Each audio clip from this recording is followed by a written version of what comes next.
दोस्तों नमस्कार, स्वागत है आपका ज्ञान की विभाषा चैनल पर। अगर आपने अभी तक चैनल को सब्सक्राइब नहीं किया तो चैनल को कर लें सब्सक्राइब और बेल आइकन को भी प्रेस करना ना भूलें।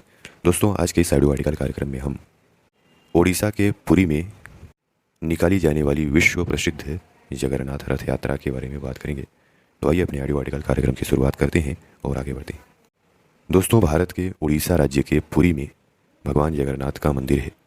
यह देश के यानी हिंदू धर्म में जो 4 धाम बताए गए हैं वो 4 धामों में से एक और सप्तपुरियों में से एक है जगन्नाथ पुरी।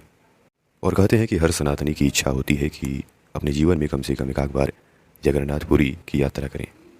वैसे तो देश के अलग अलग हिस्सों में कई तरह की रथ यात्राएं निकाली जाती हैं, लेकिन ओडिशा के पुरी में जो भगवान जगन्नाथ की रथ यात्रा निकाली जाती है वह विश्व प्रसिद्ध है। कहते हैं 25 लाख से ज़्यादा लोग इस रथ यात्रा में शामिल होने के लिए यहाँ पर आते हैं। तो आइए इस रथ यात्रा से संबंधित महत्वपूर्ण बातों को जानते हैं। दोस्तों ओडिशा में एक जिला है पुरी।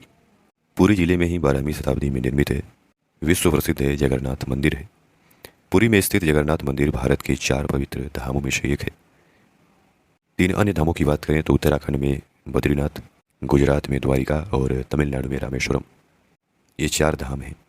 उसमें से पुरी एक महत्वपूर्ण और विश्व प्रसिद्ध धाम है। वर्तमान मंदिर 800 वर्ष से अधिक प्राचीन है, जिसमें भगवान श्री कृष्ण जगन्नाथ के रूप में विराजित हैं। इसके साथ ही यहाँ उनके बड़े भाई बलराम, बलभद्र या बलदेव के रूप में और उनकी बहन देवी सुभद्रा की पूजा की जाती है। पूरी रथ यात्रा के लिए बलराम, श्री कृष्ण और देवी सुभद्रा के लिए 3 अलग अलग रथ निर्मित किए जाते हैं।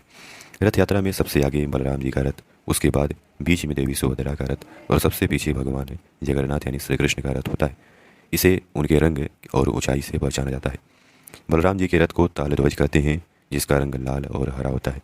देवी सुभद्रा के रथ को दर्पदलन या पद्मरथ कहा जाता है, जो काले या नीले और लाल रंग का होता है। जबकि भगवान जगन्नाथ के रथ को नंदी घोष या गरुड़ ध्वज कहते हैं, जिसका रंग लाल और पीला होता है।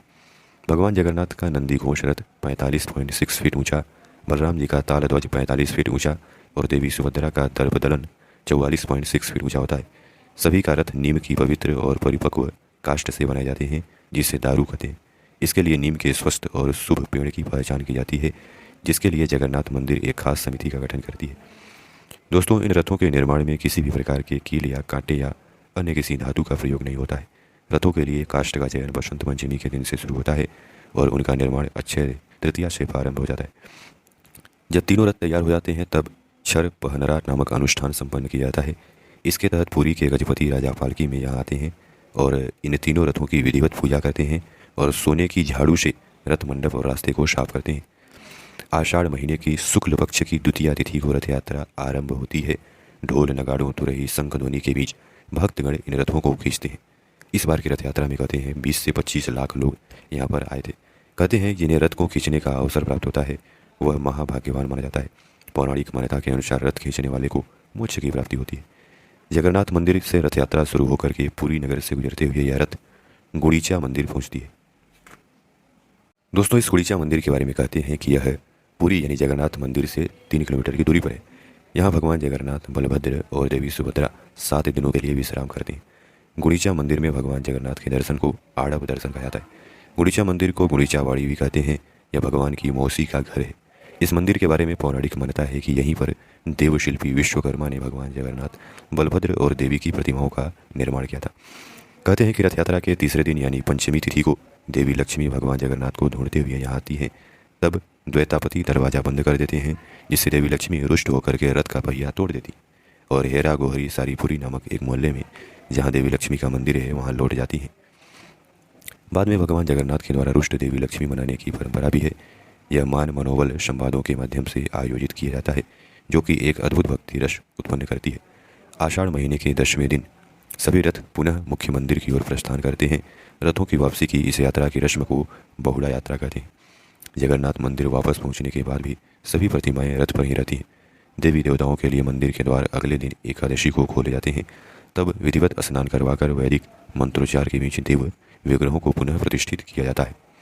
वास्तव में रथ यात्रा एक सामुदायिक आनुष्ठानिक पर्व है। इस अवसर पर घरों में कोई पूजा भी नहीं होती है और न ही किसी प्रकार का उपवास रखा जाता है। एक अहम बात यह है कि रथ यात्रा के दौरान यहाँ सभी प्रकार के लोग उपस्थित होते हैं। समुद्र के किनारे बसे पुरी नगर में होने वाली जगन्नाथ रथ यात्रा उत्सव विश्व प्रसिद्ध है। समय और आस्था विश्वास का जो भव्य वैभव और विराट प्रदर्शन देखने को मिलता है वह दुनिया में और कहीं दुर्लभ है। अगर दोस्तों पुरी के इस जगन्नाथ मंदिर की बात करें तो इस मूल मंदिर का कब निर्माण हुआ, कब नष्ट हुआ, इसके बारे में कोई स्पष्ट नहीं है। लेकिन वर्तमान जो मंदिर है, कहा जाता है कि 65 मीटर ऊंचे मंदिर का निर्माण 12वीं शताब्दी में चूल गंगदेव और अनंग भीमदेव ने करवाया था। तो दोस्तों हम आशा करते हैं कि आपको इस ऑडियो आर्टिकल कार्यक्रम के माध्यम से काफ़ी कुछ जानने और को मिला होगा। धन्यवाद।